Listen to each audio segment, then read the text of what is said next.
Spoilers! This is Sophie Aldred with The Legend of the Traveling TARDIS.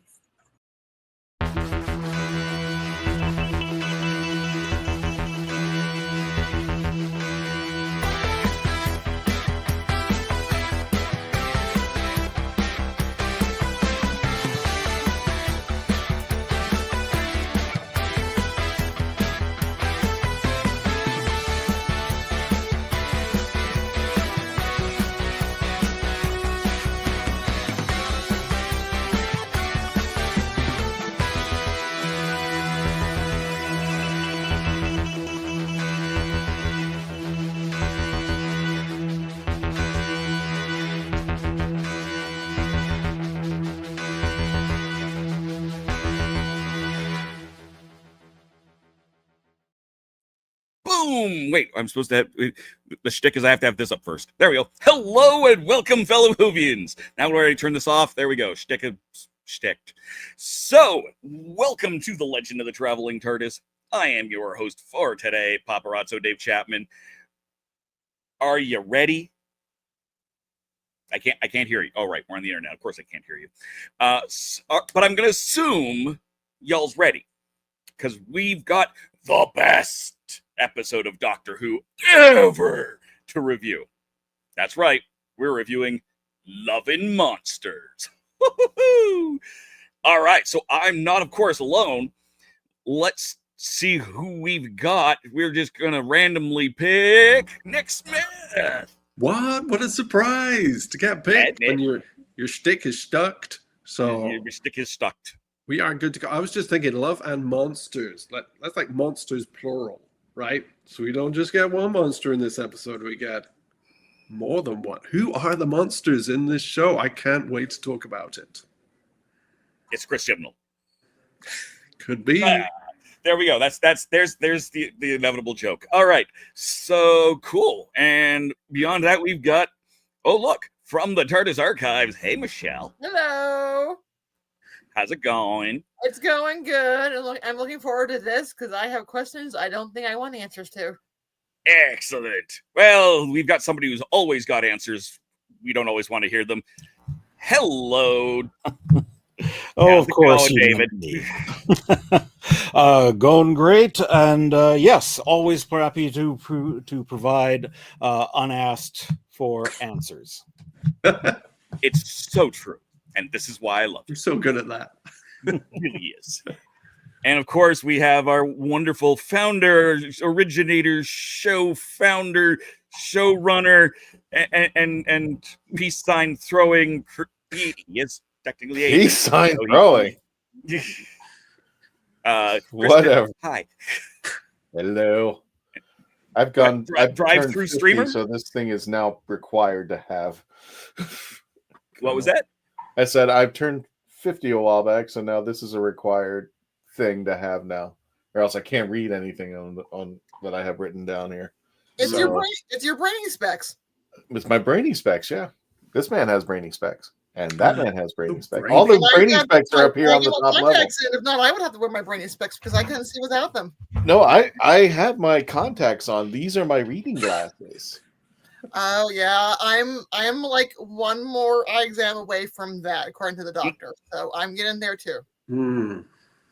Next week, eye patches. Eye patches. Okay, I'm in. You in there, David? Let's take your eyes out. Certainly, obviously, yes. Excellent. So we of course have one more person, but rather than just introduce them, why don't we run an entire actual introduction for them? I think that makes a lot of sense. I just have to find it because there we go. Oh look, there it is. Very long drive.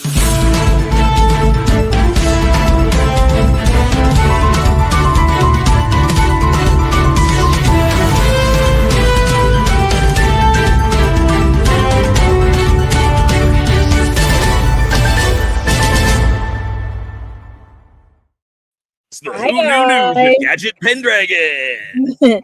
How's everybody's day? Yay! Good. I like my little sign over there. Mhm. Relax, we're all crazy. It's not a competition. And Is that a Harry especially, Potter bedroom going on in your background? maybe this time I've got a Okay. few different types of backdrops. I figured why not, since there's going to be also something coming up with them later on Max and everything. But let's go more into what cool news I have, because should we go with Tennant or Nashuti? Which one would you guys like to hear first about? Tennant. Tennant, well, he's got double the trouble for us and everything, because basically, if you're a fan, see, I can't say the name of the show though. Or is that the one? Which one can you not say the name? No, Can you it's say- the Scottish play. The Okay. Scottish play. yeah, because you don't want to mess up this show and everything. No.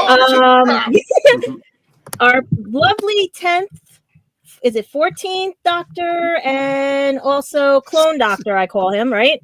And everything. Plus, could be cousin and everything. Literally is having a movie out for all of us and everything. February 5th. And I can't say the name of the play of the movie and everything, but it seems like it's a very good one. And you all look at the face of him. Like, you could see he's in character and everything. And constipated. We don't go there. This movie has a toilet scene, apparently. Yeah, there we go. He has to go Just to the turn the heater bathroom. He has to go to the bathroom to get away from his nagging wife.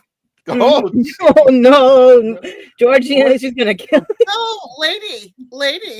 Mm-hmm. gotcha. Can I put the title on? Yep, You you can can. throw it. Wait, Yeah, are we you can allowed No, the we just title? can't We're allowed read it to out. say it. We can't say it. We can put the We title. can't You say want? it, Yeah, but I can show it. Call her We can Lady. show it. Lady the Scottish play. There we go. mhm. There you go. So if you guys are into Shakespeare, into any type of play, any type of anything that has David Tennant in it, from what I'm hearing on this one, this is gonna be really good, and you don't want to miss it. so I can't say Maccabee. MacArthur. Right. Close enough. Close, yeah, yeah, because we don't want this show to go down tonight and everything.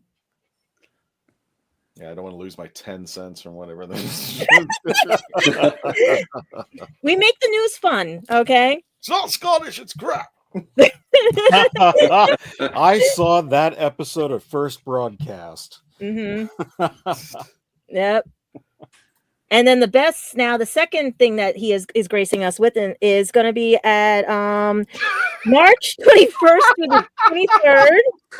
Is at, I'm trying to make sure I get this right, Planet Comic-Con in Kansas City.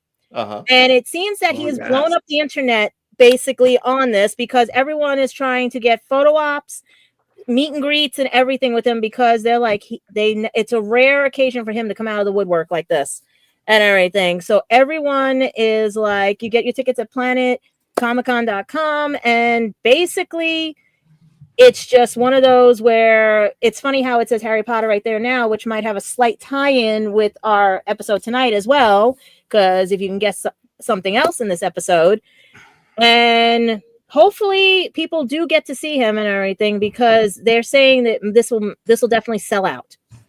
Oh, certainly. Oh, it will sell out. Oh, sure. It may have already sold out by the time we're watching this. Yeah, we're done. We just had to say it and then sold out. Yeah, because this blew up the internet. The minute it was the most watched ad and everything. The page, I talked to some people and they were like, they didn't believe it until I sent them the link, and they were like, he's really coming out of hiding. He's going to be at the. They were ready. Okay, they went to check their credit card balance. They're like, okay. And for those who haven't had a chance, I had a chance 2 years ago at GalaxyCon Richmond. He is a delight in person. My mom still raves about meeting him. He's the best. He He's is, always he with his fans. So sweet to the fans, and even my mom. And because we were together in the meet and greet, and she still raves about meeting him. Who knows? Maybe they'll reach out to us and have us come there, and then we'll get to meet him in person again and stuff. But now we have Nashudi, where, do you understand what the importance of being earnest is? You know? Because I'm very shocked at this one, because this is actually a pretty cooler version of the story of Important of Being Earnest. And it has multiple showings, which is pretty nice about it, as the National Theatre Live is presenting the play version of Importance of Being Earnest with Nashudi. And you can get them in the Bronx, Canada, Florida. You just go right to the National Theatre Live website, and you can basically see the showings. So far, we did these as a sample for any of our fans that are in those areas and everything. But check if it's in your area. But from what I've seen of the videos and everything, it is funny as hell. What is Shooty and wearing pants at any given time? What is wrong? It's very Pants are overrated. He's actually in a tutu in this. That's why that caught my eye when I saw that. I was like, okay, I'm disturbed right now. And actually, he's wearing shorts there. I know he's wearing shorts, but he's no. The tutu app got me. I was like, okay, he's playing the piano with a tutu. Let's see how interesting this is. And watching from what I could see, this take of it is much better, because I was bored out of my mind reading the book when I was in high school. I like this version better. It's do like Stick Voice's response. Portent looks like he's just. I wonder, I'm going to use that picture in place of Rose. That will be every episode. That's what it is. Yep. And we're trying to find you more news, guys, and everything. But like I said, everything has now been very under lock and key. I think they don't want anything out until it's officially closer to the days and everything. Especially, I'm still trying to find out about our spinoffs for Doctor Who and everything. Yeah. And it's just, so far, it's the same message that they're doing. They're finishing shooting. They're going to have more stills come out and everything. They're going to have more of a bio on it. But they say to watch this next season to see the tie-in and everything. Oof. Sounds like Don't a plan. listen to him, Ghost of James Earl Jones. No. Don't listen to him. Don't listen to Roger. But trust me, guys, we're going to make Who Knew News very good, very much better. It's just right now, probably the start of the new year, everything, a lot of things are now just turning over, like the shock of David coming to another convention. Like I said, it might be sold out, it might not be, but people blew up the internet and almost crashed the site. Dang. Mm-hmm. Anything else we got in the news today, Captain? No, there was a few other things, but I don't know if it's Doctor Who related because it has to do with one of my friends. And so far, I don't know if you guys would allow it and everything, but he is an ADA director for a bunch of anime, and he just had brain surgery. And they're trying to get him a home healthcare aid, and they have the GoFundMe out. So I was going to ask you guys for the next show if we can do it, or if anybody is in the anime world, they do know what's going on, to please donate to Mike McFarlane, because he is a good guy. He took this shy girl here and said, "You want to be friends?" and everything, when I knew him years ago and stuff. And he officiated at my friend's wedding. And, it's one of those where it's mostly in the news. And we did lose a comedian in the UK, but I'm still trying to find out if that's true or not, because a lot of stories are being told differently about this comedian. So I was going to find that out later for you guys. Is it on Facebook? Because then it must be true. That's why I wanted to make sure, since they got rid of their parameter thing, that's why I have to make sure on everything. Remember when people would pass away and we got accurate news of their passing and not? Oh no, they're doing fine. I was very young back then. I don't remember that. I don't. Yeah. That was 20, 30. That never happened, huh? I don't know. So there is word that there was a comedian from the UK that had passed away, but I'm just trying to find more information because I don't want to give wrong information out here on that. And everything. I think I know who you're talking about. And Stephen Fry actually mentioned it, and he's a good friend of his. So I would presume. So that's why I make sure. Like, I knew his was correct, but then there was other people just posting other things, and it didn't make sense. So I wanted to weed out the ones before I got the official. Sure. Like, I wanted to quote somebody, because that's the problem when you quote somebody and they didn't say the truth. We'll call him the Shooty. In this episode, only Roger. We're calling him the Shooty. I cannot pronounce correctly due to my dyslexia. So, but I was told that you do pronounce the N when I was speaking to him the last time when he was on a certain other show, when he's friends with my other friend that's on that same show. He got it wrong. That's not our fault. Well, his own mother calls him Shooty. So yeah, if mom calls him that, then that's just the way that. That's why I wanted to clarify that too. Like, I'm trying to say it the correct way and everything. It's like Steve Buscemi he keeps getting corrected about his own name. Mm-hmm. People keep coming up to, it's Buscemi, right? No, it's Buscemi. No. Come on. Celebrities should get that thing where they get the title of the person and it says hello, my name is, and the correct phonetic with the phonetics, yeah. Exactly. Well, that's what Facebook does now. You notice that they do the phonetic spelling of everybody's name now. Yeah. Not everybody's, but you can turn that on. Yes, mm-hmm. It's an option, not a automatic. Really, I got to figure out how to turn it off. They still get mine wrong. They still get it wrong. Well, I'm still working on Papa Razzo. I have gone by both. I really don't. It's yes. I've gone by Razzo. For years, most of the Derbyverse just called me Papa. So. It sounds like an Uber pizza delivery service. It's singular of paparazzi. It took me a while because earlier I didn't know what you wore a shirt or something that say paparazzo, and I was just, what the heck is that? And I just kept saying like a bad Italian. It's like, there you go. He has it on right now. I've got it on every week. All of my jerseys have it. This is the name I got in roller derby, and it has stuck with me. It's on my business cards. It's on my Quidditch jersey. That's what happened with this name. Yep. It started from high school, being the only girl in electronics class, to acting, where I needed a last name, and they said, "What's your favorite thing?" I said, "King Arthur," and they were like, "Here you go." And tonight's episode of Keeping Up Appearances is brought to you by.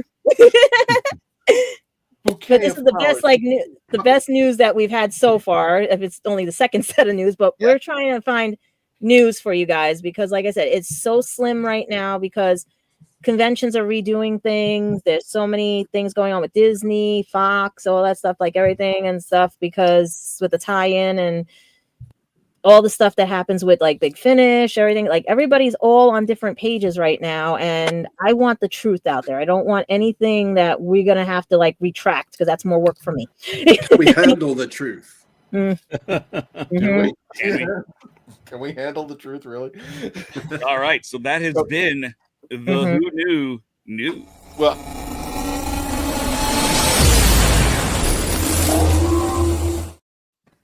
it's And we're back.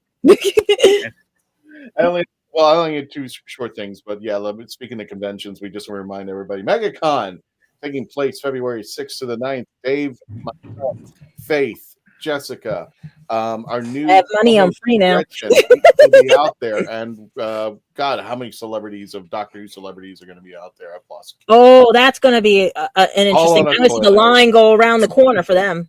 Yes, but gosh, I'm gonna. How many are confirmed officially, though? Because you know what I mean. They can I'm not cancel. mistaken. I think 8. 8 are At confirmed. least 8, because you got 2 doctors. You got Jodie, you got Matt, you got Arthur, you got Freema, you got Catherine was just added recently, Billie Piper, Yaz, and I know I'm missing something. And if you want to you want to add Mark Shepard on there, he's out there too. Because And the funny part is you never know who's going to be a surprise guest either. Yeah. And everything. So that's the other thing we've got to watch for if there's a surprise guest. So they're still adding more guests. How big do you think this building really is? Jeez. Let's see if they break the fire code. They did that. They did it in Calgary. Calgary actually. You know, I don't want to get in trouble. Expo. I don't want the hand, bite the hand that feeds me. So MegaCon, we will be there with the Dalek Builders of Florida in the community center. Again, February 6th through the 9th. Go ahead and you can pull it up on Google, MegaCon Orlando, and check out all the celebrities, for crying out loud. And speaking of celebrities, thank you all. You guys are celebrities. Look at that. That new number. Oh, damn. So the goal is back, folks. We didn't think it was coming, but Social Blade says we're going to make 50 right before February. I want to know who that 50th is. I want to know. We're going to hunt them down or something. That's going to be like this crazy. guy. This is the 50th. It would be funny it would be funny if it is one of the actors that actually subscribes to us and becomes the 50th. That would be funny. Yeah, that'd be great. Yeah. That'd be great if it was a celebrity that just said, "You know what, Kirsten's been doing this for so freaking long. Let's just give the Let's just be Like yeah." Now we'll end the Who Knew News. There we go.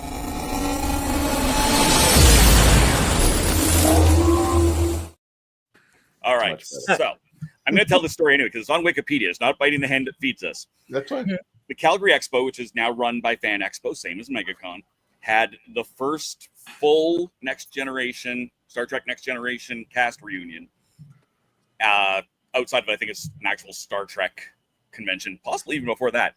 But that it was it was the first one at all. Yeah, I think that's right. They jumped on immediately afterwards. All the Star Trek conventions got them, but and then they started claiming those were the first because where is Calgary? Yeah. Well, I mean, at that year, it sold out to the point of the fire marshal actually came and locked the doors getting in. It's like, you can't come in until somebody else leaves. Mm-hmm. They had oversold. If you left to have a smoke, too bad, you're at the back of the line now. It was insane. It was utter chaos, and it changed a great deal of how the back end of the convention, which was not Fan Expo at the time, ran. And it was ultimately probably a good thing in a lot of ways. But yeah, that's on the Wikipedia. If you look up the Calgary Comics and Entertainment Expo, that's even on their Wikipedia page. That is a major thing. So if you see me at MegaCon, that's actually this hockey jersey I have is the Calgary Expo that I always wear. Say hi. Yes, it would be awesome if he was at MegaCon. All right, so here's what I think we'll do. Okay. Is let's do bouquet. Let's go to commercial, and when we come back, we're going to talk about Love and Monsters. So all of you in the audience, put in your comments, your ratings, 1 to 10 TARDISes, into the comments, and we'll be back right after this. Christian, let's go to commercial. Okay, let me get rid of that little thingy. I gave like this long stretched out leeway to get there. Is Christian ready?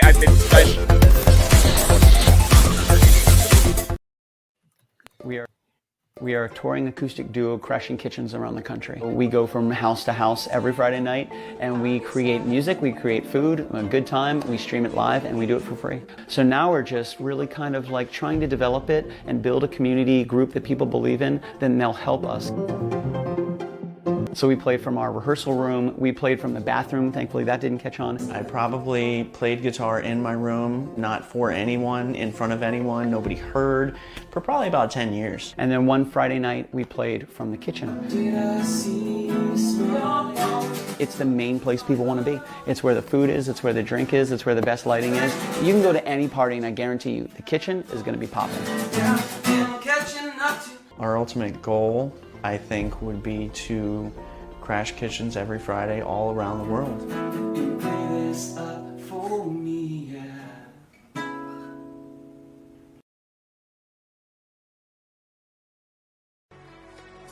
Are you a movie nerd? Do you collect VHS, DVDs, CDs, records, and so much more? Are you looking for clothing from 1940s to 2000s? Do you need cosplay or themed outfits? Come to Ducky's Vintage. We have it all for all budgets, located at the Oviedo Mall right off of the 417. Ducky's Vintage for those born in the wrong decade.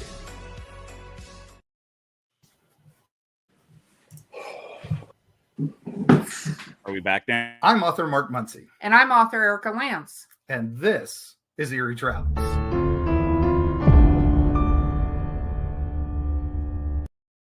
Greetings, travelers. Join us as we travel through folklore, myths, monsters, legends, and dark history. Now, we'll be your guide to the spooky side of reality as we discuss cryptids, paranormal, and all things preternatural. Sometimes we find the truth is way scarier than fiction. We're on twice a week on your favorite podcast platforms, including iTunes, Spotify, Amazon, and YouTube. We have amazing guests from all of the areas of the strange and unusual, including witnesses, investigators, and more. Now, with Erica's curiosity and ridiculous array of pop culture and true crime knowledge. And Marc's decades of experience diving into folklore and the legends with the truth that's behind them. Yeah, so join us, travelers, as we take you to the edge of reality, and we'll see you on the other side.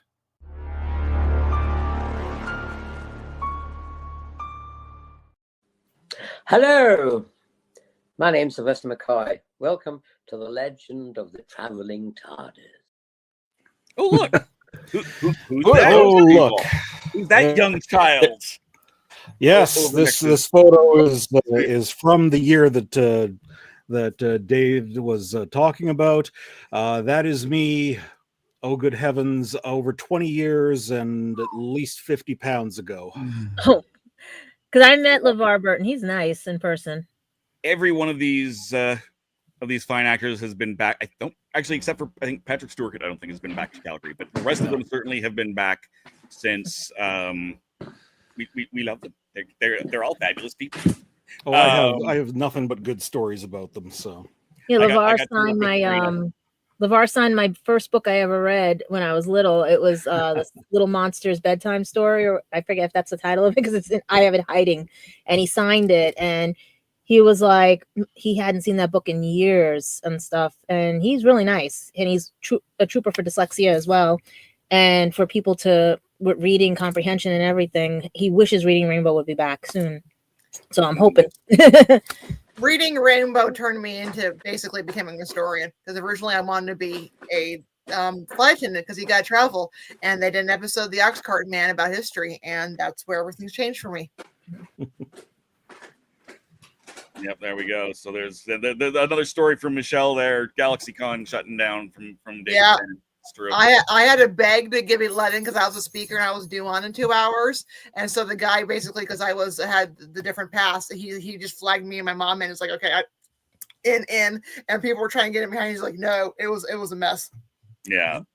Hopefully this year this con's gonna be like not like that, because That's what happened at New York Comic Con one time when The Walking Dead showed up. The whole floor just completely went to the second floor.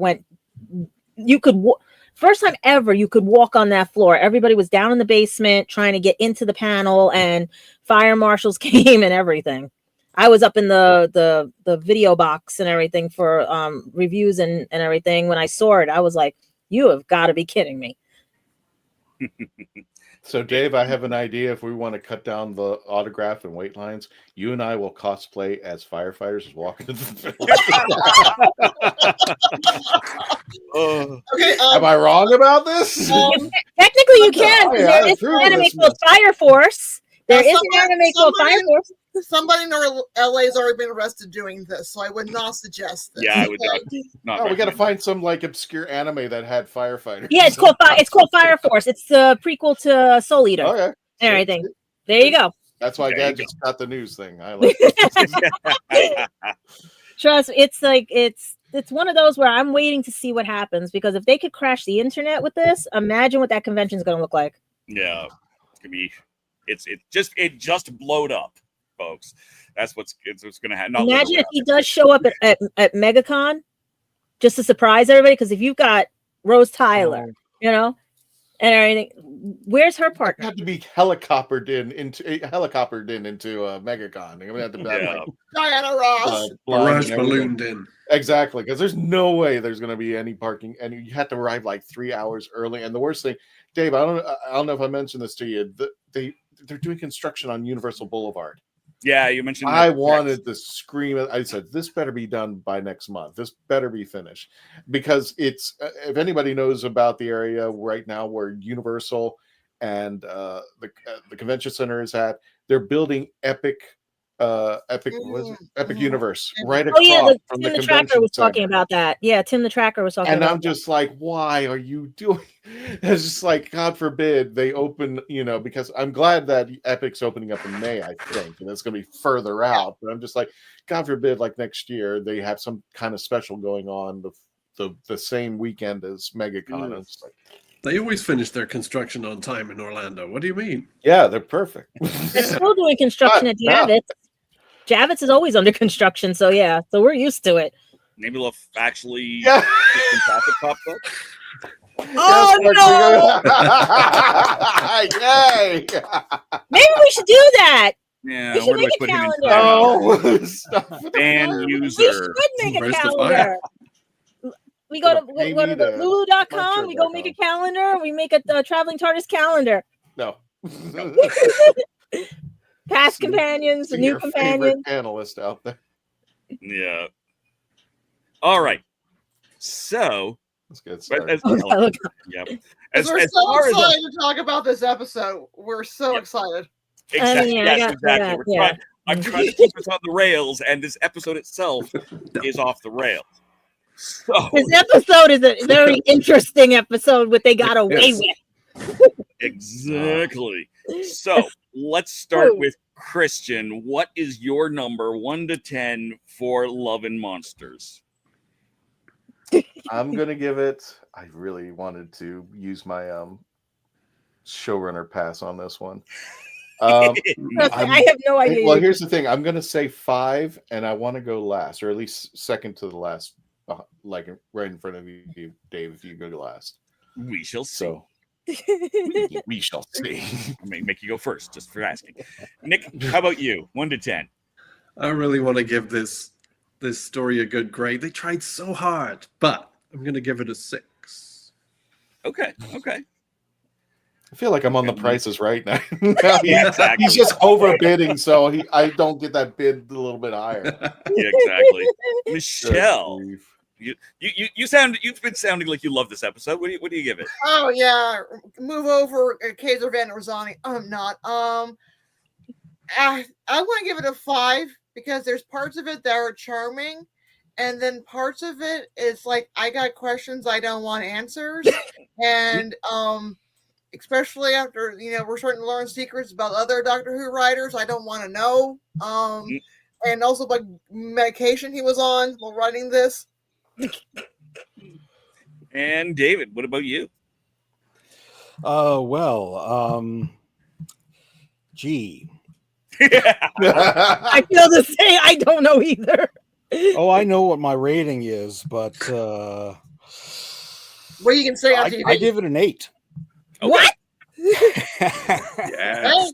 I like. Are you this sitting episode. there with a dice rolling and just saying, No. I'm going to pick a number? I like this episode better than Satan Pit, which was the one I first came in on. Okay. I Ooh. like I this. wanna hear that. I All like right. this episode. Hey, And Gadget?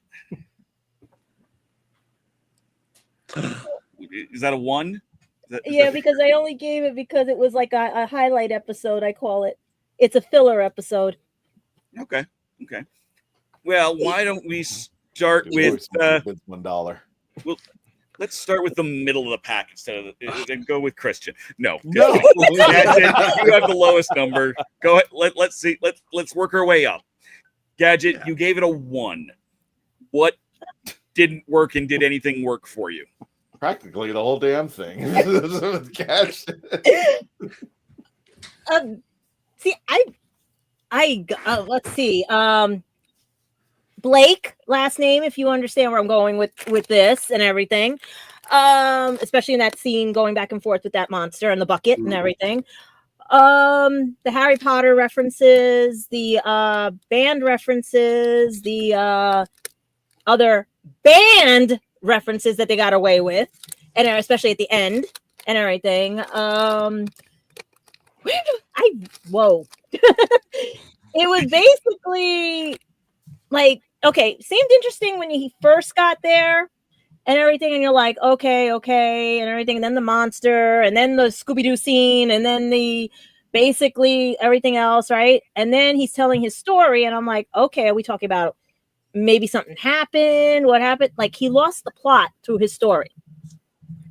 And I know he was talking about what happened and everything and stuff, trying to remember what happened to his mom, what happened, why he saw the doctor first and everything. But it just kept losing. And then they went to a song that I didn't even think they were going to allow in because of the copyrights and everything. And then he was meeting all these people, and one by one, they were getting absorbed. And that was another thing, because you didn't know if he was running around in a loincloth or not. And especially when my dad is watching and everybody's like, what the hell are you watching? And I rewinded to make sure. with no pants on. And I'm like, but all I kept seeing was more Scooby-Doo references, more Hanna-Barbera references than anything. And the only thing was the Harry Potter, because I recognized her and everything. But when they got to the end and everything, and especially they said about their love life, how the hell did they get away with that and everything and let that into the episode? Because I thought they were really strict about things. But I was upset that, like, he couldn't be, like, with Jackie and him, that looked like it was going to be a good friendship, you know, even though she was hitting on him like crazy. Oh no, there's a man in my fixing my stuff. Anything could happen. And magically everything keeps breaking, and then Rose goes to try to kill him because he upset the mother, and then she's hugging him. I'm like, what are we, like, are we in the Twilight Zone?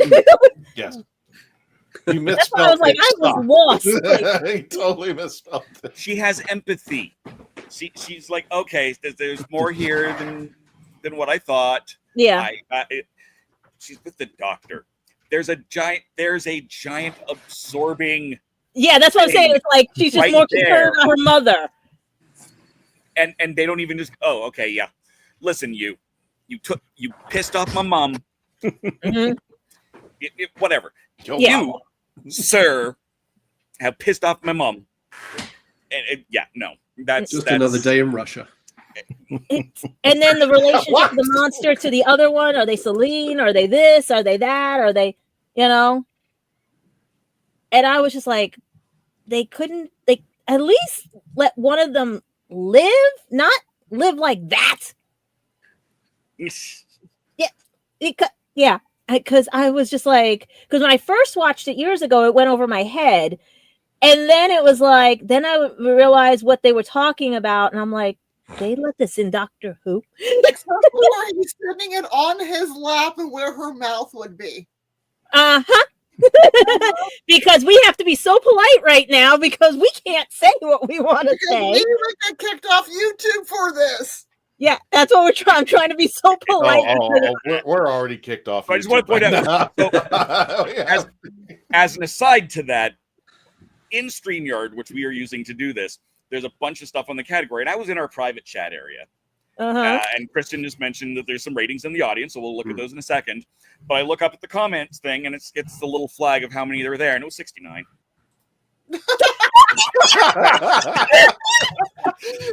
just as an aside to that conversation. What? And 12 of them are starred. Okay, Yeah. This is like I want to say certain things, but I know we're going to get thrown off. That's why I'm focusing more on the Scooby-Doo-ness of it, because you notice we had Shaggy, you notice we had Scooby, we had Fred, we had Velma, right? And we had what was her name? Ursula Blake, not Daphne Blake. Yeah. Okay, and then to have the cartoony thing with Rose and him in the beginning, which became the middle and all that stuff. But that monster was just, what the hell was I watching type of situation and everything. Like, they don't notice their friends are disappearing and everything. And I'm like, with the screams. You don't hear the screams. scream. Gadget, I have the perfect picture for this. That picture is gonna haunt him. He's gonna get on the show and yell at us. That was David Tennant at the read-through. Actually, I think this is David Tennant Reed. He's like, well, at least I get a week off from this one episode. Yeah, like he was only in 2 seconds of it and everything. And then I was trying to see all the they were talking about the was it the autons, right? Did I say it right? The mannequins. The mannequins, and then they were doing the one with the Big Ben. Like, that's why I said it was a recap show, because they were recapping all these things that were happening. The window blowing out from I forget which ship that was that happened and everything. The Christmas invasion. That was okay. Yeah. And then all the other like stuff and everything. But the one that got me was the Shadow, and I forgot what episode the Shadow was in. Or was that something they made for this episode? I think it was something made for this episode. No, something for that episode. Yeah. What is he saying? How young? Oh, when did it come out? What year? 2006. Wait, 6? What he said. Yeah, I did. And I'm born in 76. Came out June 17th, 2020. Was I 29? Wait, 29 or 30? Was I turning 30? Wait. I think I was 29 and a half turning 30, because November would be, that's 2006. Where's the calculator? I hate being dyslexic on that part. Gadget, there's a lot of things in my 20s I didn't realize I got now in my 30s, and now I just hit 40. So in your defense, sometimes there's things that we just like, then you get later, like, oh my god. Yeah, I didn't realize it was that long ago, 2006. Because that's funny, because I started that interesting job in, believe it or not, July of 2006. So this aired in June. Oh man, something's coincidental here right now. That job has aged you prematurely. Yes, it has. Yes, it has. 18 and a half years of being. You were a child this summer, and now you're coming out ready for the White Horse. Like, where's my brain? Where's that? Yeah. Never be a state worker. No. I got it, Candyman. So I think what we're going to do is I'm going to bounce to the other end of the scale. We've had our one. And let's take a look at what is 8. Yeah, I'm trying to figure this one out. Let's go. I mean, I need to start off with, I like the Scooby-Doo. I like the Scooby-Doo-ness. It makes me giggle. I love that I love this the way it's structured. I love the core cast of this one, because they're just the average person encountering the Doctor is the big thing. And we get to see for the first time really what, not the average citizen, but the person who has that glancing encounter, but not the level of a guest star in the episode encounter with the Doctor. So one of the extras, essentially, which is what we see Elton as in all the previous episodes. And of course, the only encounter that he actually was a supporting character in, he barely remembers, or doesn't really. It's the thing that drives him. I love that. What else have I got here? Like, I love the structure of the episode where we have no idea what the critter of this episode is. We just see a group of these oddball outcasts of society coming together and falling in love with each other, essentially, as a group. They don't have a place in the world, but they find a place with each other. I think that is fantastic. And also that it leads into Jackie, who would fit in with the group in a way, in that she is usually a comic relief character, and they play her brilliantly like that. The entire seduction scene, if you want to call it that, the meet cute, the initial flirtation where he's listing how to infiltrate and she's just handing it to him on a platter, that also makes me giggle. But then it gets real, and both Elton and Jackie become fuller characters in a moment, and they connect in a very, very sincere way.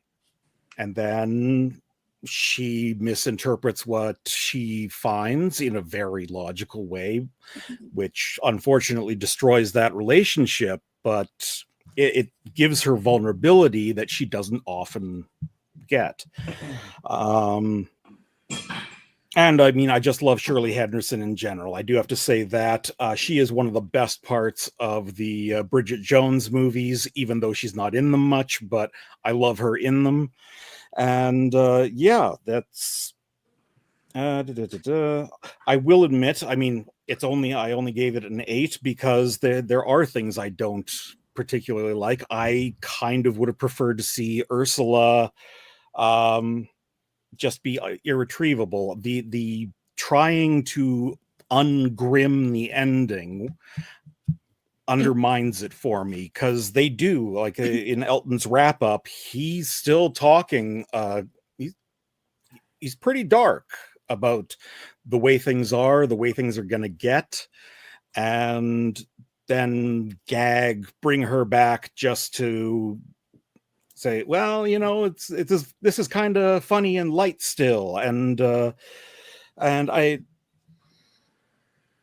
one of my defenses of the entire episode is Doctor Who is essentially a children's show, or at least it's intended to be. And while it is a mature and intelligent children's show, or strives to be, a lot of the stuff that even the fans tend to dislike about this episode, I think can be accepted under those circumstances. And I think the ending for me was a little too far in that direction.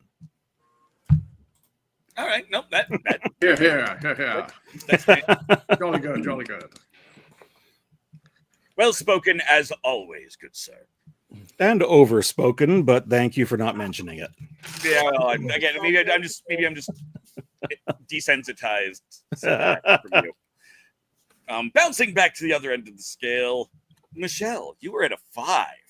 Yes, because there's a lot with the past review I agree on. I loved the Scooby-Doo comedy, the beginning, especially the homage to the homage to the chase scene. I loved yes. That. I was a big Scooby-Doo fan as a kid. I loved the what happens every year, just an average person going about your day, and you're actually more aware to the world of all the strange things that go on in Doctor Who's London or the Doctor Who world. You know, I always kind of thought with the Starbeast, the biggest blooper that they didn't have is when Fudge was looking out the window. Somebody should have been there videotaping as lava was going through, downtown London. So this idea, and I love that. I would have loved it if they had it like they're looking at the different doctors and they seen the different faces or the pictures. That would have been, I would have loved that more. But I love this idea of the found family, the kind of like the fans, because we're all from different backgrounds and different life journeys and different ages being brought together by our love of this crazy show. I love the found family aspect, how they had this little group together and they're helping each other and they're loving each other and their friendships with each other. So, and even I thought it was hysterical when the doctor comes in and Rose comes in of, you made my mother mad, you hurt my mother, and the other guy standing there like, okay, we'll just wait till this is over. So there's lots of the cheeky fun that I enjoyed of it. My thing that I don't like, especially I think because the idea is that this villain was created by a child, and there's things in here that even for an intelligent child, this is not exactly the most family viewing episode. I do, looking back, I do find a little icky Jackie's seduction of Elton. The age difference, that's really icky and yucky. And then definitely some of the gross out humor on the Abzorbaloff, like the one girl's her being absorbed on the butt. That borrows in good taste, and definitely the ending with her becoming the piece of concrete slabbing, and we even have a love life, and exactly where he's having it on his lap, and where especially for the fact that this was created by a child through the Blue Peter franchise. RTD really should have reined himself in a little bit more, and especially in today's line where we look at things right now, there's some icky, disturbing factors in here. You think it would have been made today if they knew all this? No. It would have been made worse. More CGI. Let's be honest. They had booger monsters in Shooty's first episode, for crying out loud. So yeah, it would have been made worse. I think the sex jokes actually would have been much more prevalent now than it would have been then. And that's kind of some of the humor, what passes for humor in Modern Who, and I'm not anywhere as a prude. I don't find, when I just was doing another show today where we're talking about the Terror of the Autons, and you see the humor in that episode, and then you see later down 30 years later, 40 years later, what passes for humor. It's very stark. That's progress. Yeah, I'm not sure we could call it progress, to be honest. But what's funny is that I noticed later on we're getting those episodes where you had the elderly trying to find the doctor and their like little group and everything, and then you had the companion group. So did they take that in years later from this episode to make like a group to find the doctor, to help the doctor, you know what I mean, and to talk about the doctor? That's right. And I love the idea, because there would be, in the Doctor WHOverse, there would be the WHOniverse, there would be internet channels, there would be people like Clive, there would be documentaries on the History Channel, Paranormal Channel, about the mysterious figure. I mean, we see those today on Ancient Aliens, where they talk about or certain people from the history, is he still alive or not? There's the one that's that was in the French court. My brain is bloopering on me. Someone they think maybe he's still alive. So I mean, that would be in our world, especially how much we're into the supernatural paranormal. There would be chat groups devoted to the Doctor. So it's kind of ahead of its time in that way. Yeah, I did know they tried to do a audio show or be BBC Sounds a year or two Redacted. I've redacted about the idea of who is this Doctor character. Well, it's funny because in Joy to the World, didn't Nashudi have all the TARDISes, and he said he found them online?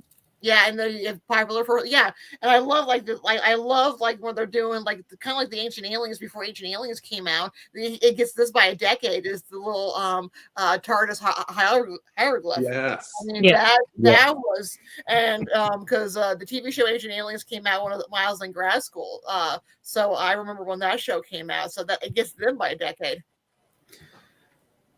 I wish they had Easter egged and had Starry Night in there, without any plan. Like we get Starry Night later with the Van Gogh episode, but I really would have been nice if they just laid that foundation. I love it when that sort of thing happens. Or have pictures of the other Doctors on the shadowy pictures of other Doctors, like the Fifth Doctor at some cricket game in the 1920s.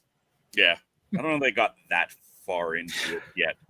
No, I know that part of like they were actually going to do a few more clips when Elton's going through encounters and whatnot, and I read the trivia.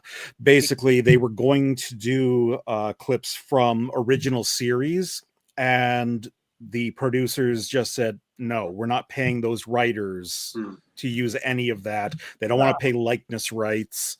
They just will stick to New Who, and it's going to cost us less money. Oh. And in the first couple of seasons, that does make sense.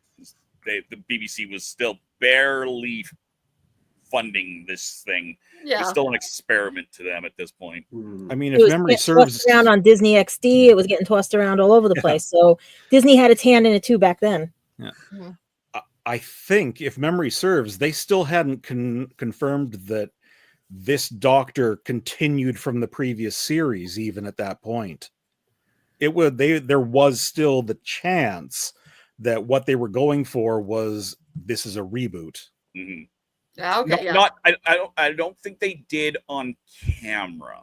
Like exactly. Canon. They certainly had off of the show. They certainly had said that. Yes, that means nothing. Exactly. RTD lied. What? Yeah. Never. Doesn't the Doctor lie too? Yeah. Doesn't the Doctor lie? The BBC lies.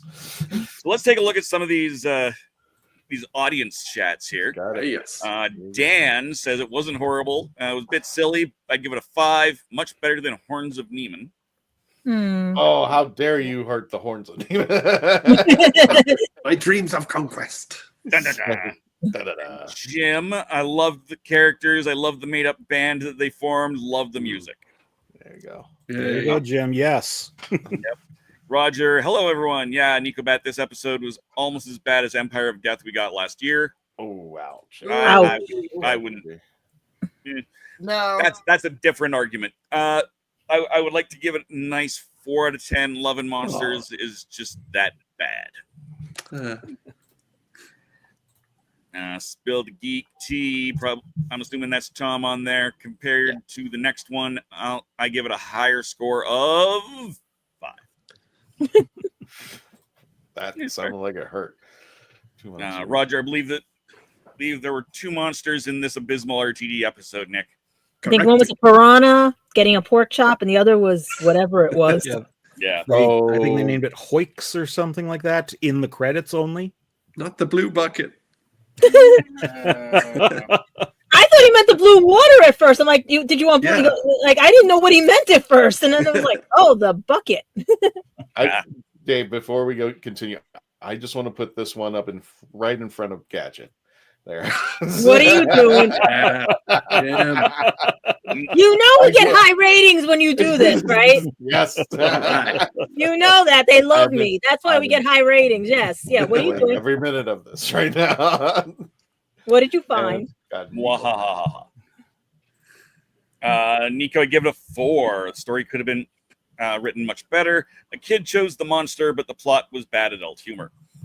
Okay. I can see that. Understand it. Roger, I gave it a 4 out of 10. Love and Monsters was one of RTD's awful episodes in the New Who era. Abzorbaloff is a horrible monster name, too. Are you really? I meant nobody's going to say Clump was a bad planet name? Yeah, at least his planet's got a cool name. But I love how he got Phalapatorius over Clump. I love how he got the names that was like they're throwing out ideas. He's like, wait a minute, no, that one's a good one. I'm gonna go with that one. To be on the writers' room team, right? Well, Tom says 5 out of 10. Just reiterating out there. And Sig Ages, thank you so much. Well, hello, best Doctor Who channel ever. Thank you. Thank you. There we go. Yeah.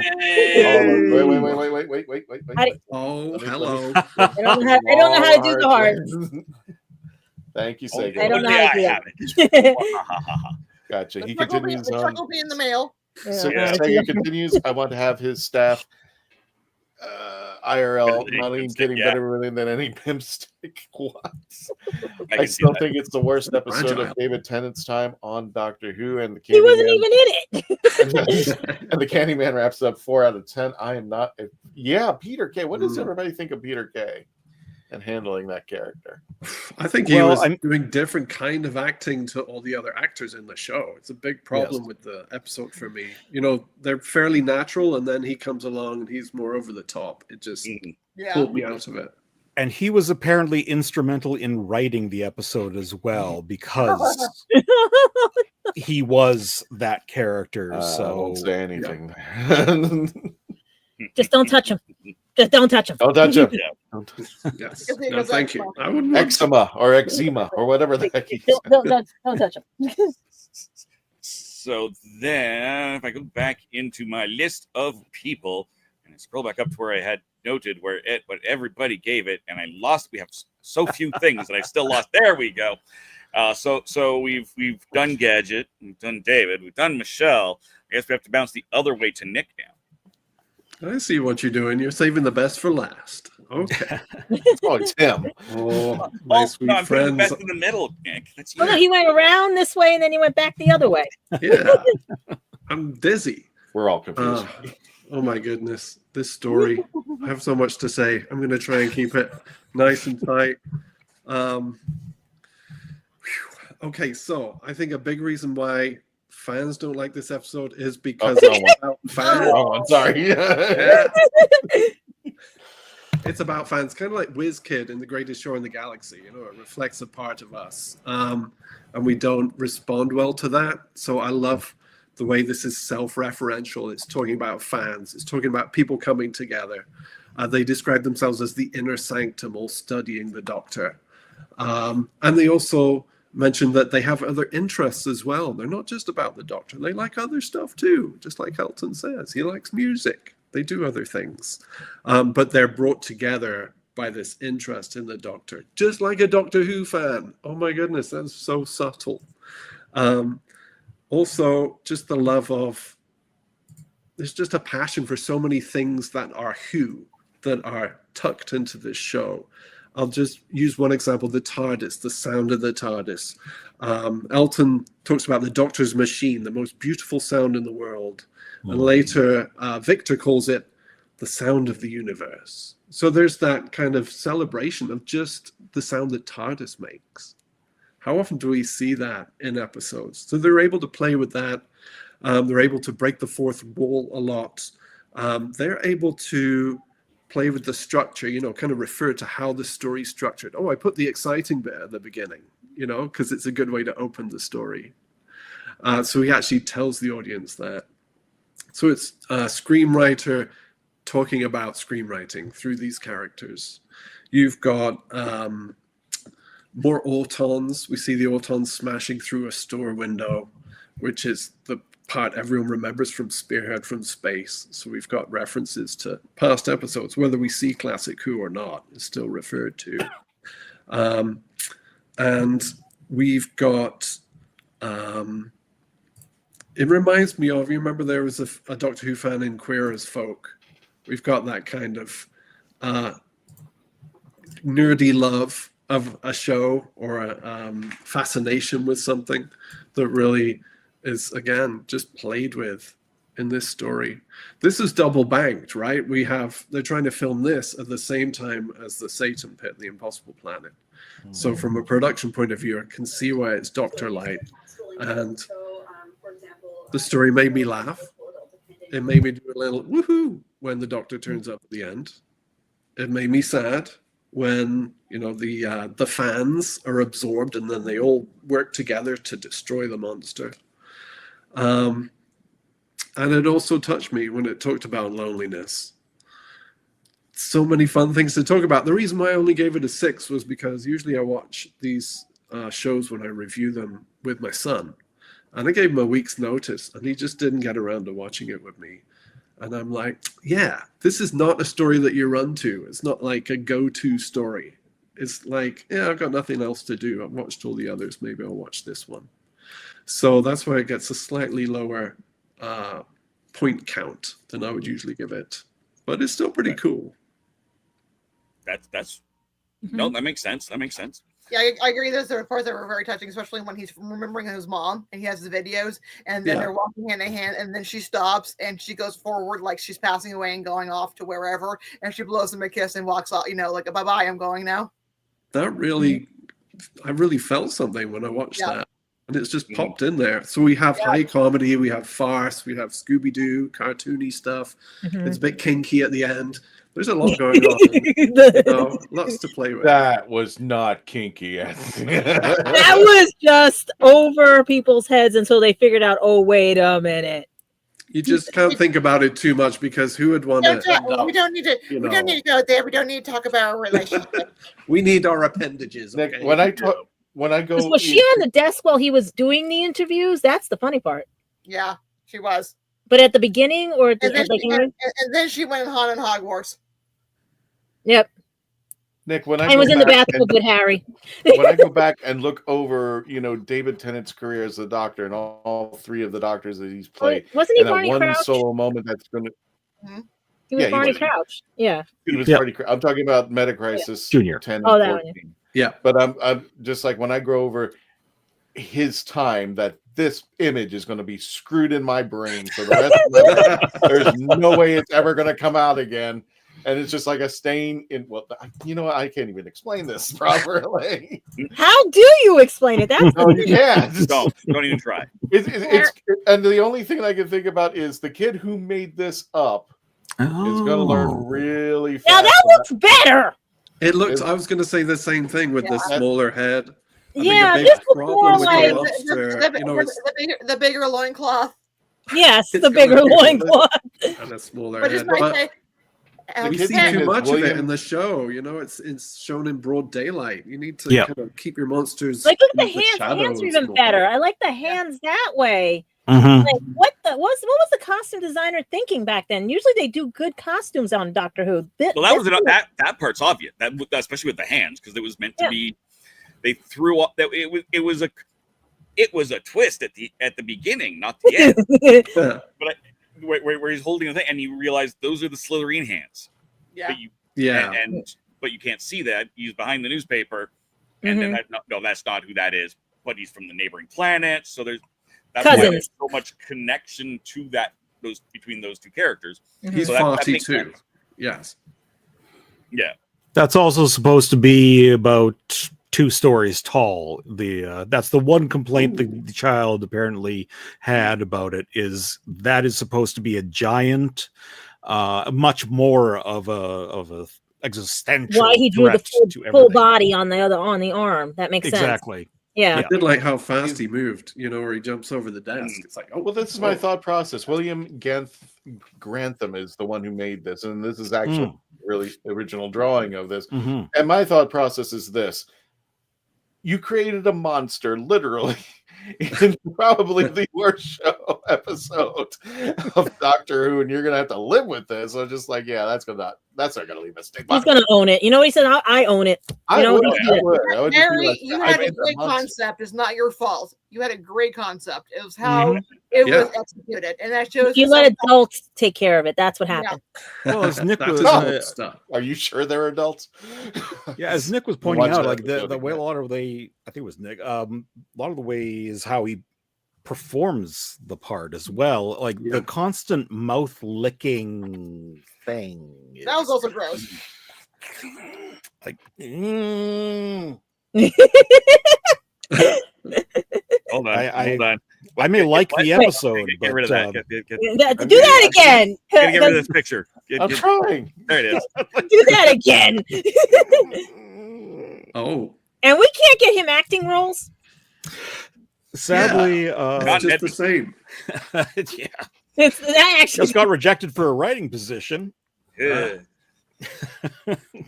I'm sorry, David. You can't write this talented stuff out. No. That was the look. This is a 10.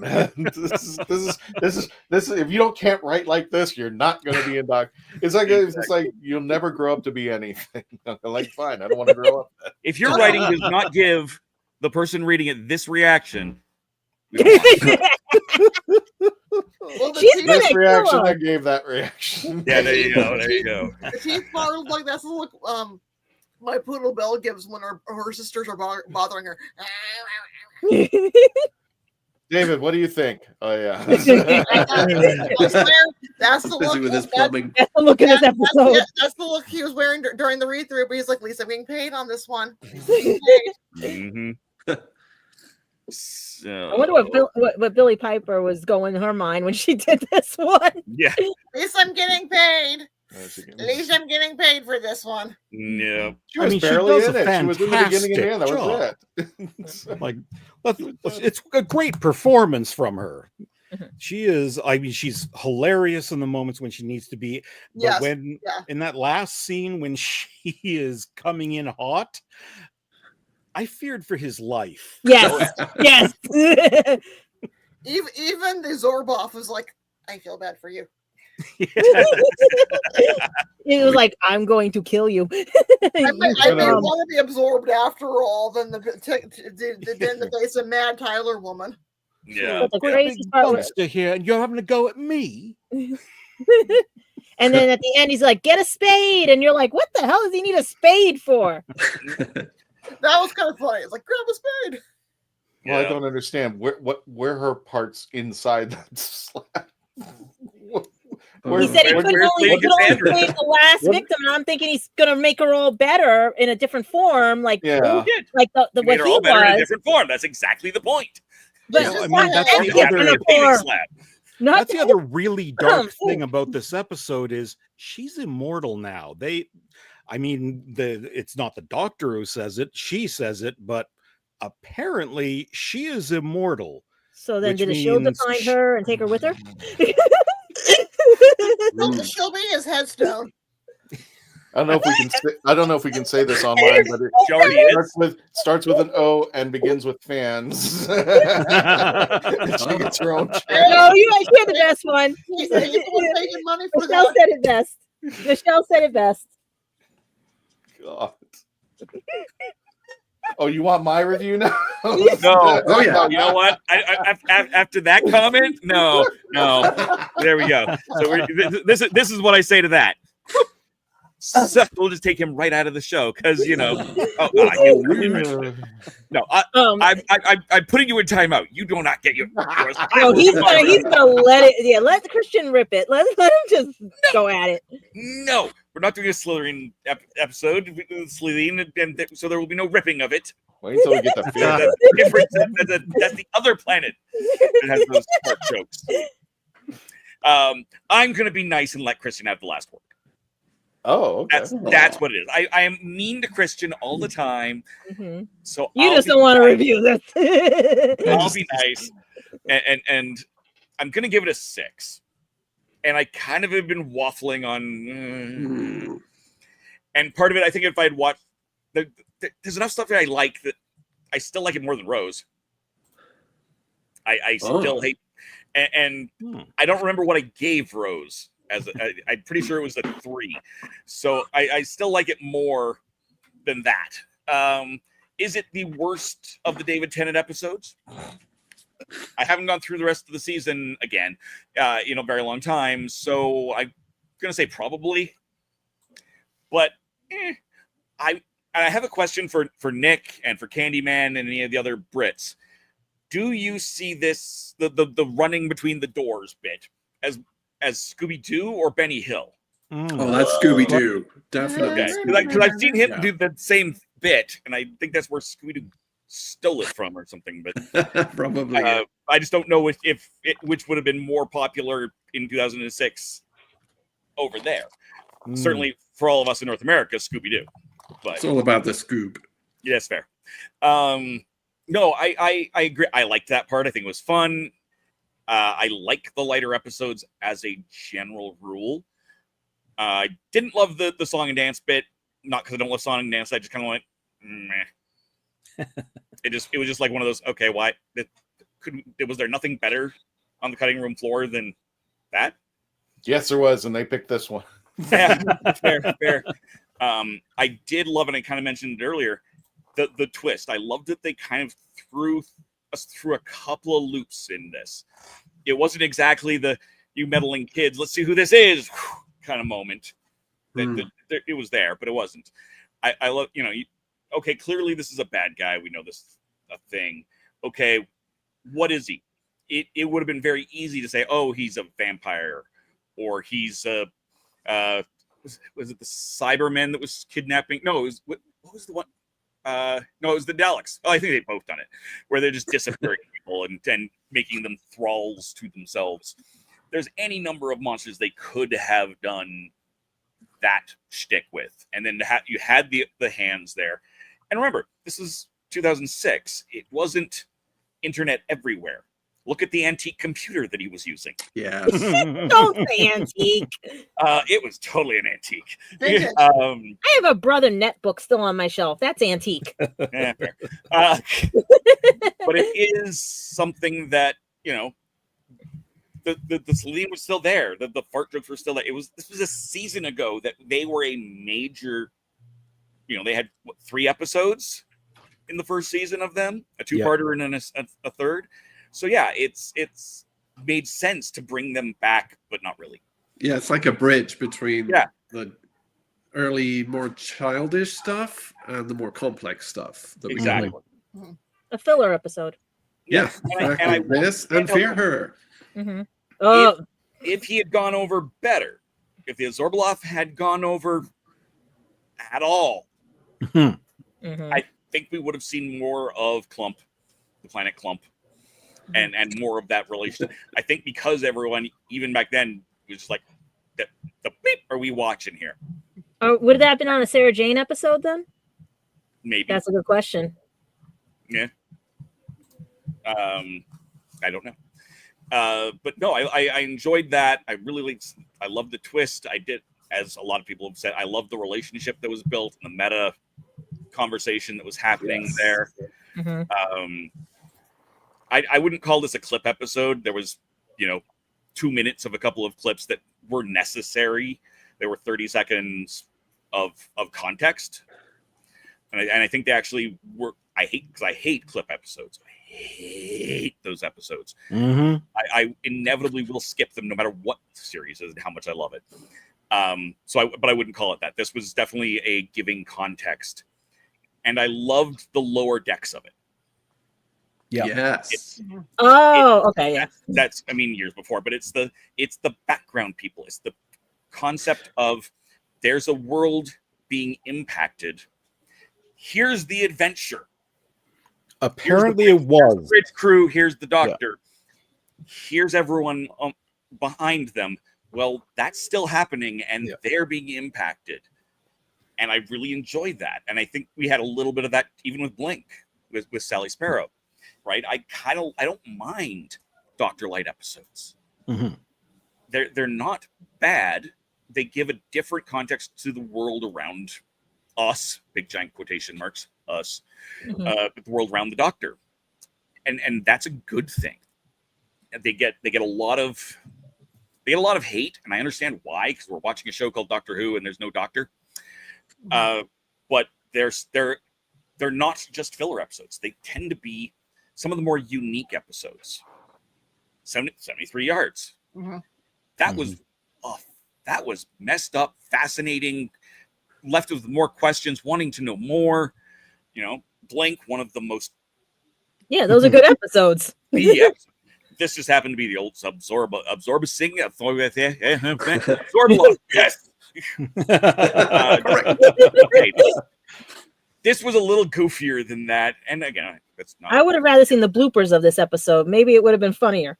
I would have wouldn't mind that. Those were the bloopers of this episode.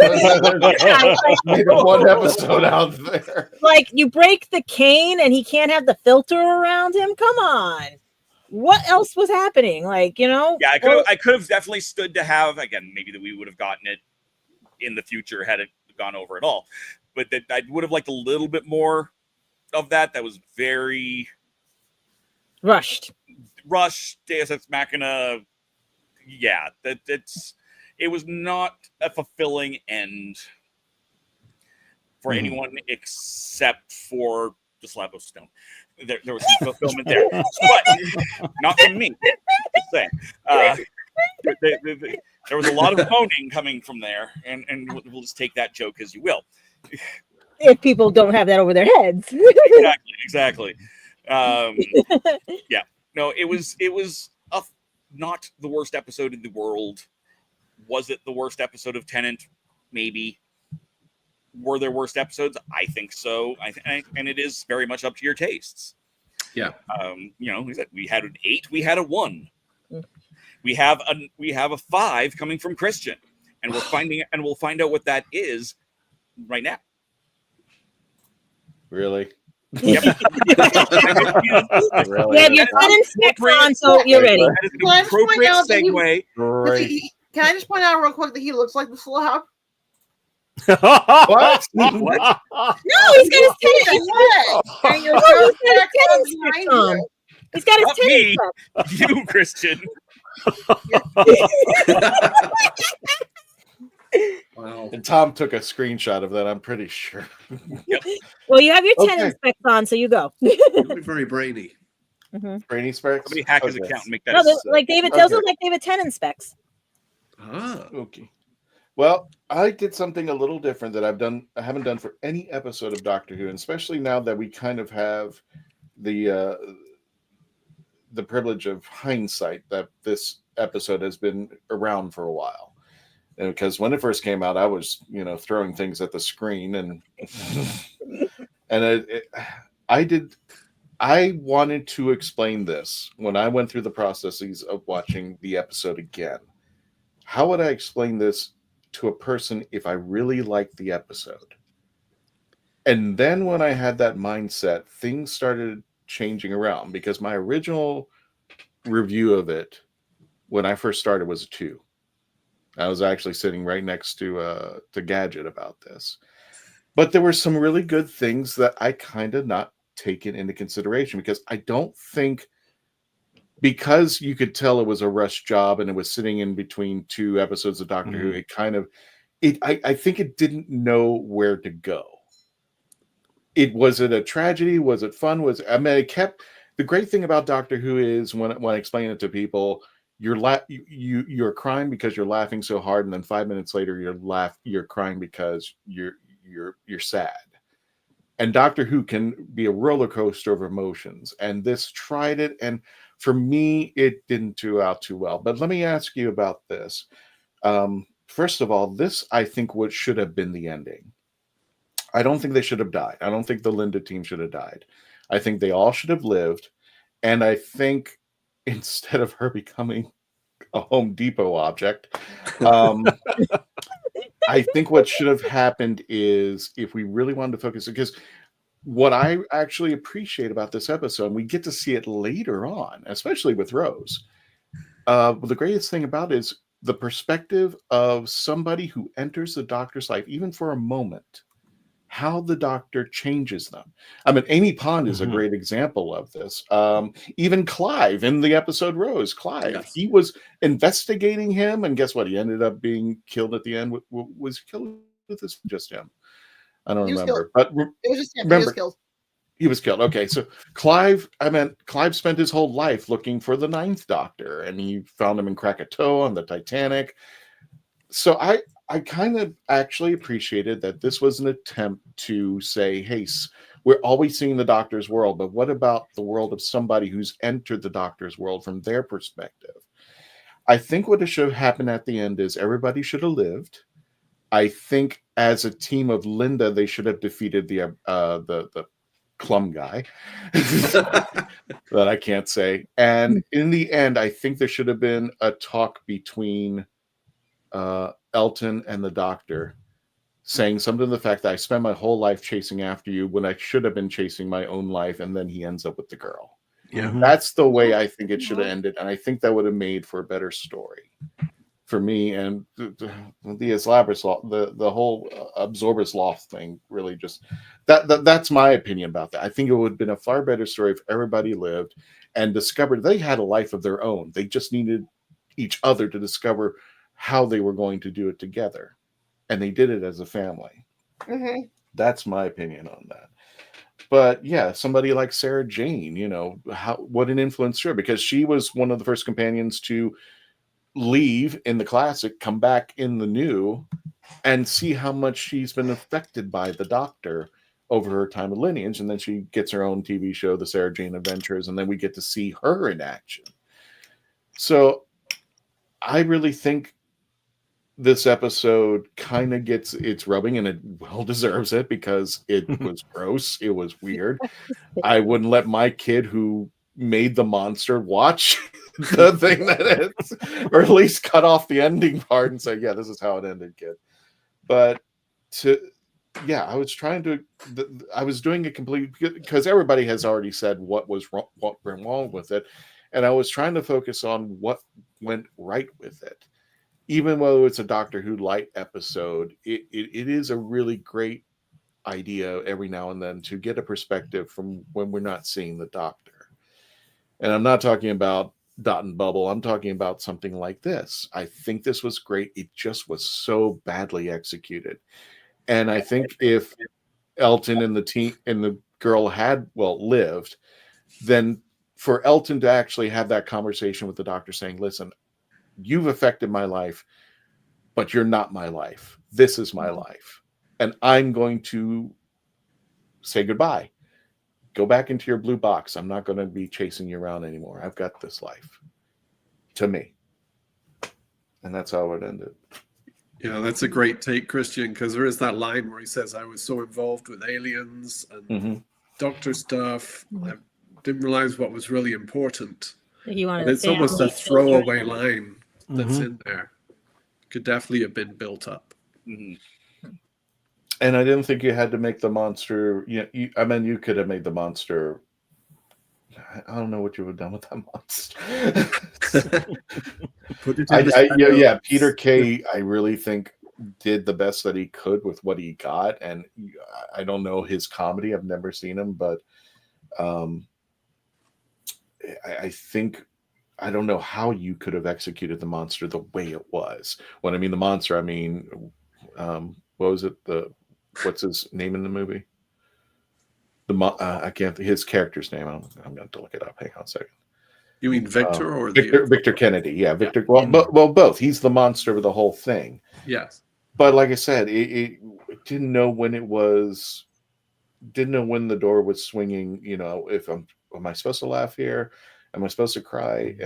And I'm getting grossed out. Not grossed out. Grossed out over and over and over again. Yeah.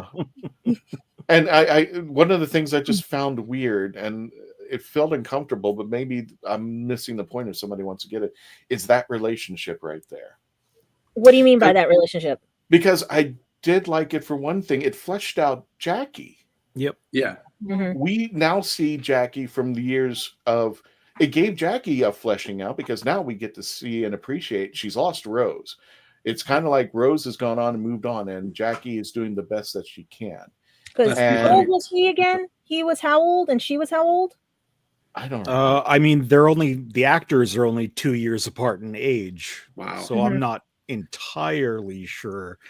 He does seem to be younger, though. Yeah, he younger than Jackie at the very least. I don't know, but having that like kind of, because it could be a double standard, because older guys can go after younger girls, like the Doctor's older, and Jackie's just a little older than him, Well, the reason I bring this up is that Kennedy manipulated Elton to go and infiltrate Jackie, and he started having affection with her. I'm just like, well, wait a minute, you already have a girlfriend. What are you doing with Jackie? Yeah. And that's why I kind of like, when that scene where Rose comes out of the TARDIS and which I thought was the funniest thing almost, because it's like you have this big monster you don't know about that's about to kill you. I'm going to beat the living crap out of Elton. Yep. And the monster's It like, shows just how normalized that has become. Yeah. And I think it would have been better maybe of a story of Jackie and to see what life was like with her on the side. Maybe this Love and Monster should have been her story, where she had to go on without Rose, and then all of a sudden this monster shows up, and we're seeing from Jackie's perspective what she would have done. She's got no Doctor, she's got no Rose, and maybe in the end they show up to save her and just like, well, no, I didn't need you in the first place. I've got my own life. That may have been another direction. like I said, I just don't know the direction it was going on. What was it? I love the team. I feel bad. I think, what was her name? God, who's the girl that ends up in the butt, for crying out loud? The one, the shaggy type. What was her name? Bliss. Bliss. Yeah, Bliss. I'm just like, wow, what a way to for your acting career. Yeah, she was shaggy. You were in the butt. It's like I and the two other characters are falling in love, and she's looking for her daughter, who is a drug addict. Unfortunately, and she's looking for her daughter. That was a weird way to go. I mean, I know they wanted to explain how she could disappear from the group without anyone questioning it, but come on, that's dark. Exactly. I'm just like, why? I mean, I liked her character. It's the thing I is, liked all the characters. Is that nobody heard the screaming? I assumed that was just for us to hear. Yeah. Just to know, because it was hinting that he was absorbing all the people. Yeah. But there's a funny thing. It's from the Critical Drinker does a review of Arachnids in the UK. And I don't know why I thought of this, but with the 5 of them being together, he mentions that when the Doctor brings in her companions, Yaz brings in her people into the room. She brings in the 13th Doctor. She's bringing in Graham and Ryan. The parents don't ask, who are these people? And he just brought all these people into our house. What do they got to do with each other? I mean, why aren't you hanging out with kids your age? And I'm looking at this team and just like, yeah, same thing. How do these people? But they do, they do get it along. I don't know.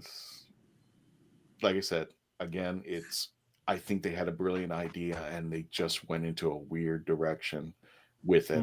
And I think they could have had a lot more fun if they focused in on it, maybe just one more hour in the script or something. And I think they would have had a better episode. And Love and Monsters, I think, would probably be one of the higher episodes. It just ended up the way it did. Too many plot holes. So I just wanted to do a little math, because we talked about, the weird age difference. The Camille Coduri, I can never pronounce it. Jackie Tyler's only a year older than Elton. The actor. Okay. There's and Christopher Eccleston is only another 2 years past that. So I mean, really, it's not nearly that creepy. Like, they were already 30. He was 39 when he filmed that.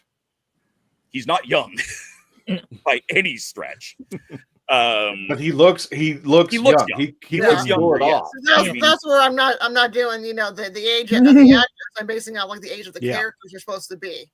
But that's never actually specified. Can we see that comment up again? That was very deep, Christian, because we don't see that every day. Yeah. Where was that? I'm sorry. Oh, okay. Yeah, I saw that. I was trying to figure out. Yeah, that's Well, I mean, like I said, I could have been a review, and I think I would just been one of 6 among how bad it was and going off of it, with the exception of Dave. He gave some good pointers, but I said I want to do this review completely different from a perspective that I actually liked it. And then when I watched it again, I said, I'm going to find things that I like, and I started to see things in a different perspective, as opposed to disgusting monster, weird love life, and things that went on. And then when you start to get from a different focus, because you're looking at things from a different perspective, it made it less depressing to be an episode. I'm like, I don't want to watch. When I go over and watch episodes again and again and again, I'm like, this is not one of those episodes. But now maybe. I think it would be very easy for RTD just to repeat over and over the same traditional story. So I love the experimental stories. I want to see different things in Doctor Who. I want to be surprised. I want 73 yards and dot and bubble. Right? I don't want the same story over and over again. Yeah. So I applaud this kind of story that just tries something different. It's not 10 out of 10 for me, but it's a different tone. It's certainly not an episode I'd turn off. Yeah. It's not one that I would necessarily. Oh, I would turn it off in a second. But I'm not gonna just skip it because I don't like it. I'll watch it. I will enjoy it for what it is. If there's nothing on, I'll watch it. But I'm not gonna, if I'm binging everything, I'm not gonna skip it. I didn't hate it. Did I? Like I said, like Nick said, is it the best episode ever? No. But it's I similarly I think it is. I agree. I like the different. Mm-hmm. It's not the same. It is a. I will concede that it is probably a failed experiment, but it was an experiment, and you don't get to see that often. Yeah, a lot of TV shows. Yeah, go ahead. Well, I was just going to say, like I forgive a heck of a lot to give it as high a rating as I did, and even like I think Christian's ending is the way to go. It's how it should have been, but I still think that they could have let them die, because I do think RTD was very much trying to push the darkness, sort of auguring the darkness he wanted to bring out of the Doctor going forward. Mm-hmm. Yeah, dangerous to be around. Yes. Yeah. Patio slab, Rob, Mark. Wait, what's the difference between a garden and a... Because I know garden is different in the UK, right? They say it differently. Garden is different over there. Patio. That's all I'm saying. On a side note, and first of all, I want to say this for the folks who in California and the Palisades area. I mean, all of our love and hopes and prayers are going out to you guys.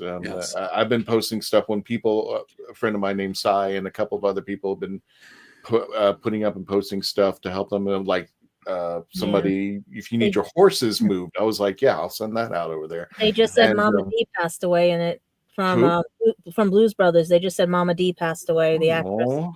She was in the fight. She got caught in it. So yeah.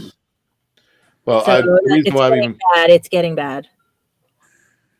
Well, the reason why I'm mentioning this, and it was an interesting question from Roger. Do you think Gallifrey won't be canceled this year because of the wildfires here in Canada? I don't know. I've never been to Gallifrey. They said the Oscars are going on, but they're doing them sparingly and everything and stuff. So as long as the fire does not hit downtown LA, right? We hope it's still very, very minimally contained for a wildfire in San Diego. I grew up in Southern California. The fact that it's been a week and it's been so minimally contained, that's not good. Is that the higher elevation of LA where it is? Because I'm trying to figure out. We have like LA, and then we got like the bedroom communities of LA. It's like the suburbs of LA. Okay, it's almost like New York City, and then you got outer city. Yeah, and then you have outer. The fact that it's a week old and the Palisades one is still 17% contained, that's not good. And just praying and hoping that the Santa Ana winds do not kick back up tonight. They're supposed to get stronger again tonight, and we pray that it keeps the firefighters can keep it contained to where it is, and eventually start getting this monster out. Well, Lionsgate Studios is collecting clothes and everything also for the people and stuff as well. If anybody wants to donate or anything. And I think Broadway Cares is also collecting as well and everything and stuff. So please, And there's like food services. You can go online in LA and buy like a meal for a firefighter, or a meal for a person suffering right now.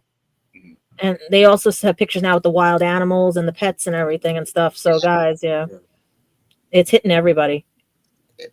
I'm not expecting I was just looking at the date. Gallifrey 1's a month away. Yeah, but it should be out by then.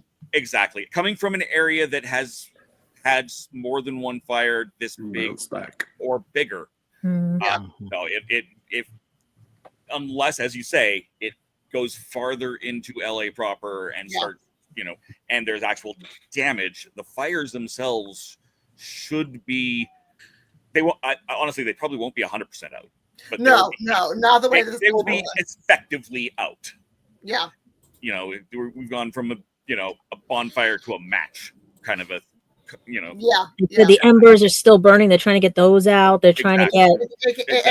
As long as the wind doesn't turn, That's the concern, because on Saturday, the wind had turned more eastward from Mandeville Canyon. It could have gone into LA, downtown through Griffith Park. So the idea is they are still not out of the woods yet. Yeah. So guys, if you see anything, it's legit. That is legit. Donate and help them out and everything. They're looking for volunteers. They're looking for anybody with experience, also counselors, everything. You know, just be there. It's burned down because of the wildfires. He wants our governor again. Initially running out.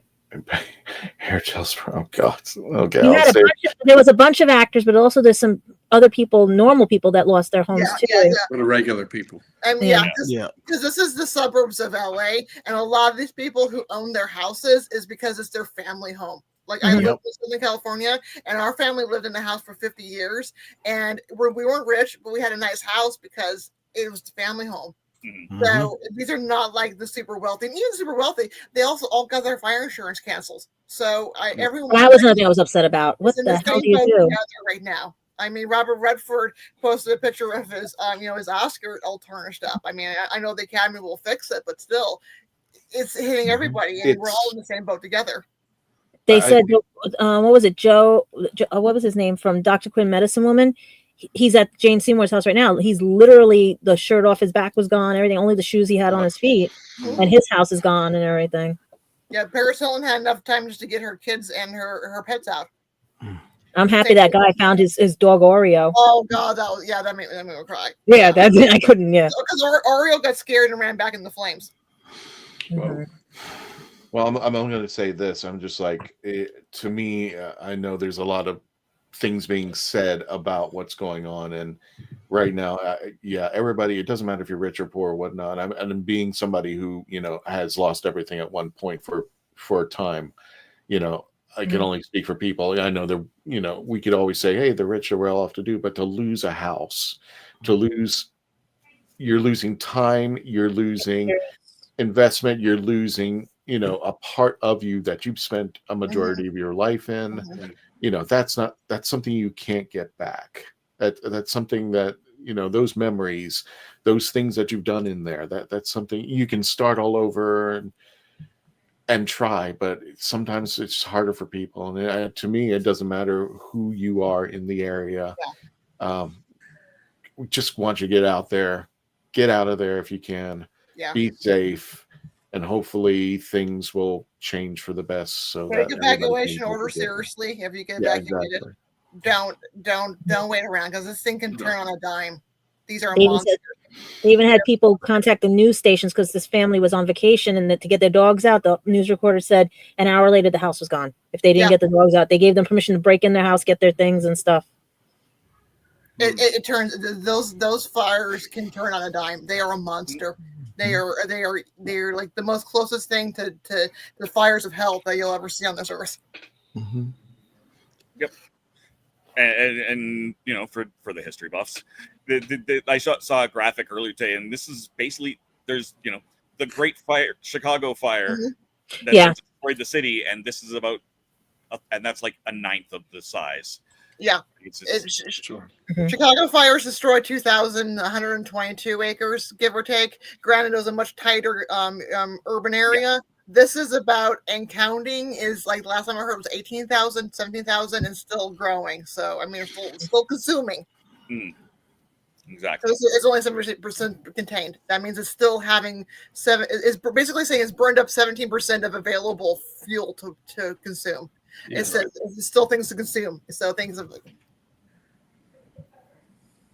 But he's gonna make us not cry. We now we apparently, because it's this episode, we need to find a paving stone or something to end the You might. I don't know. Like here's a cat. We'll just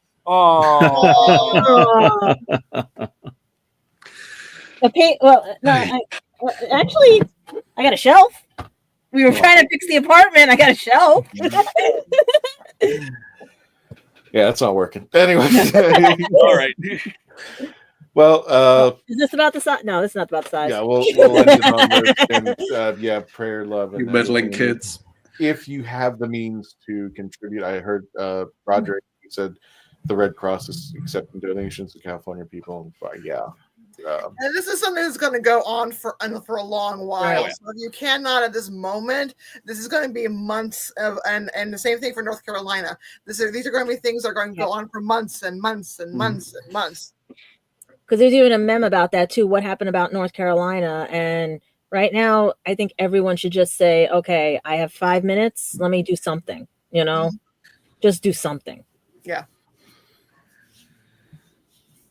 Clean out your closets, do whatever, just give them something, If you know how to dig, go out there and help them dig trenches for the fires, do something.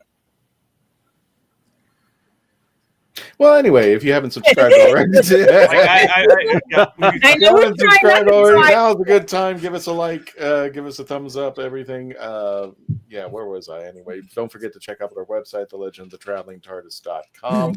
And Tom will be happy about this. Yes, Spill the Geek Tea. Make sure you check it out on his YouTube channel. Again, you can just type in Spill the Geek Tea. You can find it. And Tom has been putting out content almost on a daily basis out there.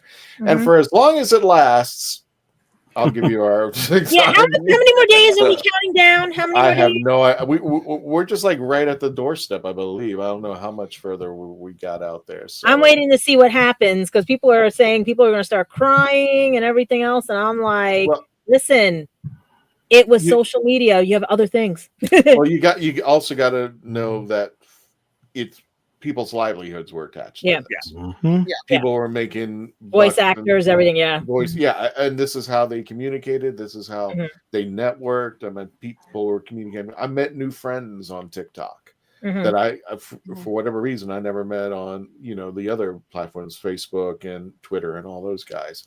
So, there'll be other things. There'll be other things, but for the meantime, I meant Top Tech. Are you making stuff up? All I gotta say is, on behalf of Canada, sorry. Wait, Canada gets to keep it? Oh hell yeah, we do. Oh yeah, wait, it's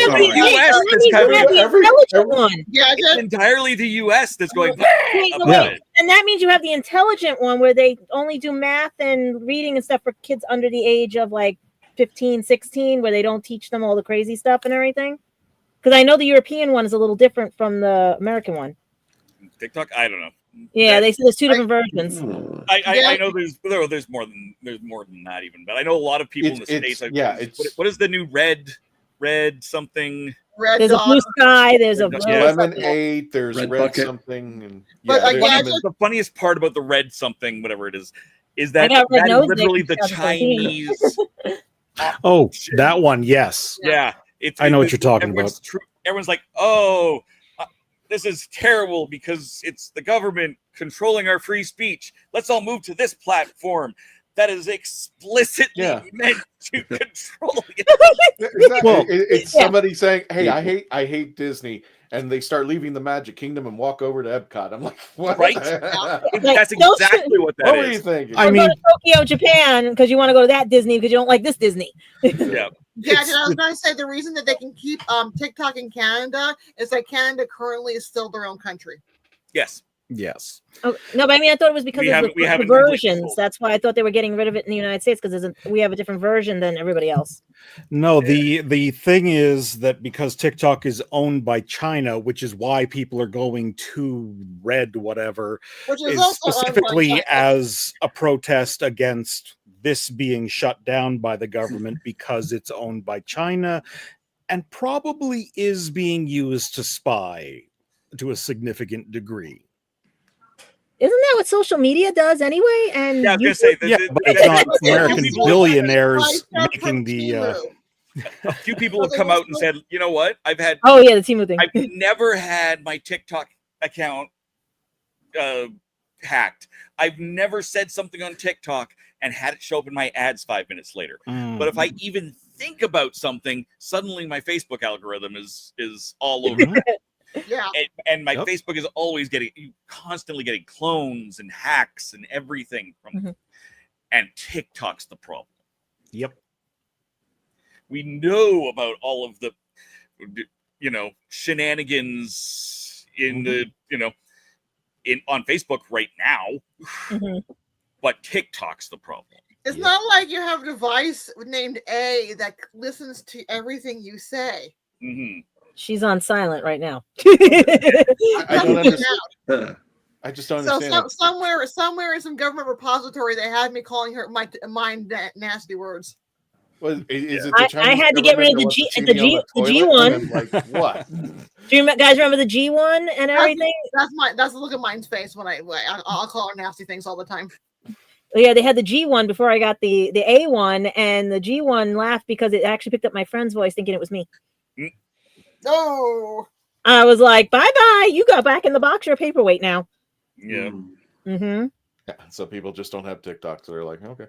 I'm going to be honest with you guys. I don't have TikTok for one obvious reason, and I'm not going to say it on here because we might get demonetized for it and everything. But it was after something with my friend, and I will not go on TikTok after seeing certain things that people do and stuff. Because when you're playing chicken with cars and putting dogs in fridges and everything, and other things that are also pertaining to what happened to my friend and everything, I won't do it unless they can prove to me that they're not going to do these stupid things. You know what I mean? Yeah, but people do stupid things anywhere, so it just happens to be that's what it is. Yeah, well, but after America's Funniest Home Videos became a thing, people started deliberately injuring themselves and loved ones. Yeah, but not with a car. Like you're standing on Yeah. Fordham Road, and you're just playing chicken with the cars, and you're playing Frogger. You know what I mean? All right, Roger, we're a Doctor Who podcast. That's all. Yes. Hey, Roger. Okay, so thank you, Roger. Yes, get us over. Hey, the drones might be from the Doctor. The drones might be from the Doctor. All right, we're gonna go ahead and go. We don't know where they're coming from. I'm done here. David, where can people find you, my friend? At crossingthethemes.wordpress. It's my blog, and yeah, I have opinions, and you should read them. You need to make that the tagline on the page. I want to read those themes. I want to make a t-shirt for him with that. I'm not going to make you read anything. Come and watch my videos on my YouTube channel. Next week films. I'll be Michelle, the TARDIS Archives. Where can people find you? Facebook, and also you can get my book Haunted Fredericksburg at Amazon and UK and in the US, and read about people who did stupid things and just wrote about it. Gadget, where can people find you?